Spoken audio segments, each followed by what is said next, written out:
Writing की series चल रही है, जिसकी ये जिसमें हमने स्टार्ट किया था एसटीपी मॉडल, सेगमेंटेशन मॉडल जो है फिलिप कॉटरैक का, वो हमने स्टार्ट किया था।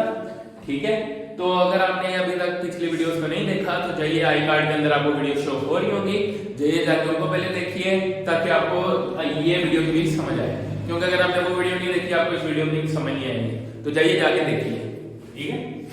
तो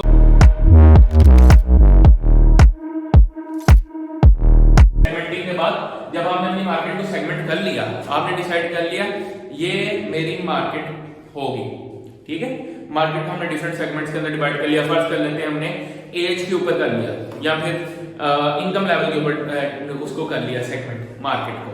यूएसए की मार्केट है, फर्स्ट कर लेते हैं हम, और उसको हमने इनकम लेवल के ऊपर सेगमेंट कर लिया, ठीक है। एक जो है वो मतलब 0 to $100 कमाते हैं पर मंथ, 100 से 1000 कमाते हैं, 1000 से 5000 कमाते हैं, 5000 से लेकर 10,000 कमाते हैं, ठीक है। समझ आ गई अब आपको।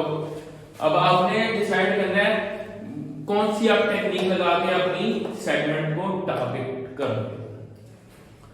अब टारगेटिंग के अंदर हमारे पास 4 मेजर टेक्निक्स आती हैं: undifferentiated marketing, differentiated marketing, niche marketing and micro marketing. अगर आपने मतलब इसके अगर आप नाम ही पढ़ लो ना, तो मेरा नहीं ख्याल आ गया आपको कुछ बताने की जरूरत पड़नी चाहिए मुझे, ये नाम से आपको पता चल जाना चाहिए हर टेक्निक का क्या काम है। So let's start with the undifferentiated marketing strategy. Okay?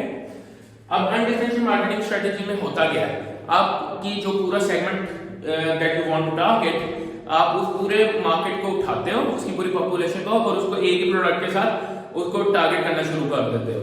जैसे कि जिलेट करता है, जिलेट क्या करता है, शेव फॉर्म बेचता है, और जिलेट क्या करता है, ब्लेड्स, रेजर बेचता है, ठीक है। अभी इन्होंने रिसेंटली मतलब थोड़ी सी मार्केटिंग स्ट्रेटजी चेंज की है। अब ये लोग फीमेल प्रोडक्ट्स के ऊपर भी आ गए, जैसे कि इनका आपको वेल नोन प्रोडक्ट है वीनस, वो अगर आपने देखा होगा तो आपको पता होगा कि वो इस प्रोडक्ट के ऊपर भी आ गए हैं। लेकिन अभी तक मतलब हम बात करें तो अनडिफरेंशिएटेड मार्केटिंग के अंदर तो एक ही प्रोडक्ट के साथ आप पूरी मार्केट को सेगमेंट करते हो, मतलब टारगेट करते हो। इसमें होता ये है कि हम बात करते हैं एक प्रोडक्ट इस तरह में डेवलप करते हैं कि मतलब वो सबकी सब जो उनकी नीड्स हैं या डिजायर हैं या एक्सपेक्टेशन है, उन सबको तो फुलफिल नहीं कर रहा होता, लेकिन सम ऑफ द जो डिजायर्स हैं, एक्सपेक्टेशन हैं, नीड्स हैं, उनको सबकी जो कॉमन है, हम करते हैं इस टारगेटिंग स्ट्रेटजी के अंदर कि हम सबकी जितने भी हमारे कंज्यूमर्स हैं ना, उन सबकी कॉमन डिजायर्स को उठाते हैं। जैसे कि जिलेट के केस के अंदर हमारी कॉमन डिजायर क्या है, शेविंग, ठीक है। शेविंग हमारी कॉमन डिजायर है, तो हमने वो उठा ली और उनको सेगमेंट करना शुरू कर दिया। अब उसमें लेकिन हमारी और भी एक्सपेक्टेशंस हो सकती हैं। कई लोग ऐसे होते हैं जिनको एक्स्ट्रा स्मूथ ब्लेड चाहिए होता है, एक्स्ट्रा क्लीन शेविंग चाहिए होती है, ये सारी आगे वो है चीजें। लेकिन हम बात करते हैं डिफरेंशिएटेड मार्केटिंग की, तो जिसमें हम उनकी सिर्फ कॉमन डिजायर को उठा ली और उसी के ऊपर हमने मार्केट को टारगेट करना शुरू कर दिया, ठीक है। अब जिलेट ऐसा ही करता है। अब ये मतलब परफेक्ट एग्जांपल नहीं है डिफरेंशिएटेड मार्केटिंग की, लेकिन क्लोज टू, ठीक है। अब वो पूरी एक ही जो स्ट्रेटजी पूरी जो है ना, वो कोई भी कंपनी यूज कर रही होती है, कर रही होती है, अभी मेरे ख्याल में नहीं आ रहा, लेकिन अभी मेरे जो जहन में एग्जांपल आई वो जिलेट है, ठीक है। अब अगर हम डिफरेंशिएटेड मार्केटिंग की बात करें, तो डिफरेंशिएटेड मार्केटिंग में होता यही है कि हम पूरी मार्केट को, पूरी पॉपुलेशन को उठा लेते हैं, same as differentiated marketing strategy. लेकिन हम करते ये हैं कि डिफरेंट प्रोडक्ट लाइन लॉन्च करते हैं। एक ही मतलब जो हमारे कंज्यूमर्स है ना, सबकी ऑब्वियसली एक्सपेक्टेशन डिफरेंट है, तो हम करते ये हैं कि हम डिफरेंट प्रोडक्ट्स लॉन्च कर देते हैं। अब जैसे पीएनजी की अगर हम बात करें, PNG is well known example of differentiated marketing. अगर हम पीएनजी की बात करें तो पीएनजी के एक ही शेल्फ के ऊपर 10,000 प्रोडक्ट पड़ा होगा आपका। मतलब हम सॉप्स की बात करें, हम डिटर्जेंट्स की बात करें, उनके पास डिफरेंट कंपनीज के नाम से उन्होंने डिफरेंट मतलब लोगों को डिजायर सबकी डिफरेंट है। कई लोगों को चाहिए इकोनॉमी, मतलब कि लेस प्राइस ज्यादा चीज, ठीक हो गया, उन लोगों के लिए जी प्रोडक्ट अलग है। फिर जो लोग कहते हैं जी हमें क्लीन, मतलब वो अगर हम डिटर्जेंट की बात करें, एक्स्ट्रा वाइटनेस चाहिए, एक्स्ट्रा क्लीन चाहिए, या फिर उसके सेंट चाहिए, तो उनके लिए प्रोडक्ट डिफरेंट है, उसकी ऑब्वियसली प्राइस भी ज्यादा है। लेकिन जो इकोनॉमी को देखते हैं लोग, उनके लिए प्रोडक्ट ऐसा लॉन्च किया जिसकी इतनी वैल्यू नहीं है, मतलब प्रोडक्ट क्वालिटी इतनी अच्छी नहीं है, बट स्टिल वो लो प्राइस के ऊपर एक स्टैंडर्ड क्वालिटी वो प्रोवाइड कर रहे हैं, ठीक है। और इसी तरह शॉप्स की बात करें तो पीएनजी के पास हजारों प्रोडक्ट्स हैं शॉप के, आप जाएंगे जाके देखें सब के ऊपर पीएनजी लिखा होता है, लेकिन वो सब प्रोडक्ट्स डिफरेंट हैं। और इसी तरह बहुत सारे वो प्रोडक्ट इस तरह लॉन्च करते हैं जो एक ही शेल्फ के ऊपर हमें डिफरेंट कंपनी के नाम से देखने को मिलते हैं और सबके यूनिक अपने फीचर्स होते हैं, ठीक है, लेकिन आते पीएनजी के अंदर ही। अब इसकी सबसे बेस्ट बात यह है कि हर कस्टमर की डिजायर को सेटिस्फाई करती है टेक्निक, ठीक है, ये इसका मेजर एडवांटेज है। लेकिन इसका जो सबसे बड़ा नुकसान है, डिसएडवांटेज है, ड्रॉबैक है इस स्ट्रेटजी का, वो ये है कि इसमें आपकी कॉस्ट बहुत ज्यादा इंक्रीज हो जाती है। अब कॉस्ट कैसे इंक्रीज होती है प्रोडक्शन की? अब देखो, अगर आपको मैं आपको बात करूं कि आपने एक ही प्रोडक्ट बनाना है, एक ही प्रोडक्ट को प्रमोट करना है, एक ही प्रोडक्ट को सेल करना है, एक ही प्रोडक्ट की आफ्टर सेल सर्विस देनी है, तो वो आसान होगा कि आपने एक 100 प्रोडक्ट डिफरेंट बनाए हैं, 100 प्रोडक्ट को आपने उसके यूनिट्स को प्रोड्यूस अलग अलग करवाना है, उसकी प्रमोशन सेल सर्विसेज अलग होंगी, उनकी टीम्स अलग होंगी, उनको फोकस अलग किया जाएगा, उनके आफ्टर सेल सर्विसेज के सेंटर्स अलग होंगे, हर प्रोडक्ट को डिफरेंट तरीके से उसको केटर किया जाएगा। अब मुझे बताएं कि पहली स्टेज में कॉस्ट कम होगी कि सेकंड स्टेज में कॉस्ट कम होगी? ऑब्वियसली इसमें कॉस्ट कम होगी क्योंकि हम अपने एक ही प्रोडक्ट बना रहे हैं। अब इसके अंदर हम 10,000 तरीके के प्रोडक्ट्स बना रहे हैं और सबके थोड़े थोड़े यूनिट्स अगर आप बनाओगे तो आपको मतलब प्रोडक्शन कॉस्ट इतनी बढ़ जाएगी। लेकिन अगर हम बात करें इकोनॉमीज ऑफ स्केल की, इकोनॉमीज ऑफ स्केल अचीव करने के लिए हमें चाहिए होते हैं ज्यादा प्रोडक्ट्स, मास मार्केटिंग करनी पड़ती है, मास प्रोडक्शन करनी पड़ती है। तो उस केस की अगर हम बात करें तो फिर हमारी कॉस्ट बहुत ज्यादा इंक्रीज हो जाती है, ठीक है। इस प्रोडक्ट की इसमें मेंटेन अपनी मार्केट की पोजीशन को मेंटेन रखना बहुत मुश्किल हो जाएगा एक कंपनी के लिए। पीएनजी तो सस्टेन कर रही है, they have the resources, but अगर हम न्यू वेंचर की बात करें तो उसके लिए बहुत मुश्किल हो जाएगा अपनी पोजीशन को मेंटेन करना। अगर फिर उसके बाद हम आते हैं नीश मार्केटिंग के ऊपर। नीश मार्केटिंग में होता यह है कि हम एक डिफरेंट मतलब एक सेगमेंट के अंदर, segment with in the segment अगर हम बात करें तो हम एक छोटी सी कम्युनिटी को उठा लेते हैं, ठीक है। जैसे इसमें मैंने एग्जांपल लिखी है नाइकी की। अब नाइकी क्या करता है? स्पोर्ट्स के प्रोडक्ट्स बनाता है, ठीक है, वो सॉक्स बनाता है, वो शर्ट्स बनाता है, वो शूज बनाता है, इवन के स्पोर्ट्स का इक्विपमेंट भी बनाता है, लेकिन सब स्पोर्ट के लिए। अब उनकी आप देख रहे हो, it's a segment with in a segment.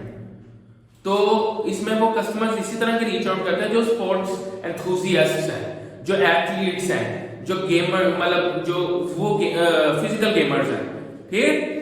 इन लोगों के लिए वो अपनी प्रोडक्ट्स बनाता है।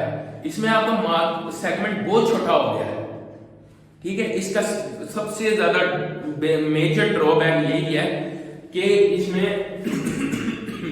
इसका सबसे मेजर ड्रॉबैक यही है कि इसमें आपकी सेगमेंट बहुत छोटा हो जाता है। यू आर रिस्ट्रिक्टेड, मतलब आप उस सेगमेंट से बाहर जाकर प्रोडक्ट सेल आउट नहीं कर सकते, आपका सेल्स वॉल्यूम कम हो जाएगा, आपकी कॉस्ट ऑफ प्रोडक्शन बढ़ जाएगी, ठीक है। आप कॉस्ट को मैनेज नहीं कर पाओगे, आप ब्रेक इवन पे नहीं कभी आ पाओगे। ये मैं एक आपके सामने रख रहा हूं मॉडल। बहुत सारी कंपनीज हैं जो अपनी पोजीशन को सस्टेन करके बैठी हैं, जैसे कि नाइकी होगी, एडिडास होगी, पुमा होगी, बहुत सारी कंपनीज जो कर रही हैं, but still for a new venture it is ये उनके लिए डिफिकल्टीज होंगी, ये उनके लिए चैलेंजेस हो गया जब वो इस स्ट्रेटजी को यूज करते हैं। ऑब्वियसली हर स्ट्रेटजी के अंदर कोई ना कोई ड्रॉबैक होगा, कोई ना कोई बेनिफिट होगा। अगर हम बात करें कि नीश मार्केटिंग की, तो नीश मार्केटिंग का सबसे बड़ा बेनिफिट ये है कि अनडिफरेंशिएटेड मार्केटर्स को आउट करती है अपनी मार्केट से। मतलब फर्क करो, अगर एक कोई कंपनी आती है जो मतलब बहुत बड़े लेवल पे एक ही प्रोडक्ट बेच रही है, अब उसका प्रोडक्ट ज्यादा अच्छा होगा कि उसी का एक छोटा सा सेगमेंट अगर नीश मार्केटिंग में किसी ने उठाया हुआ है, वो प्रोडक्ट बेटर सेल आउट करेगा।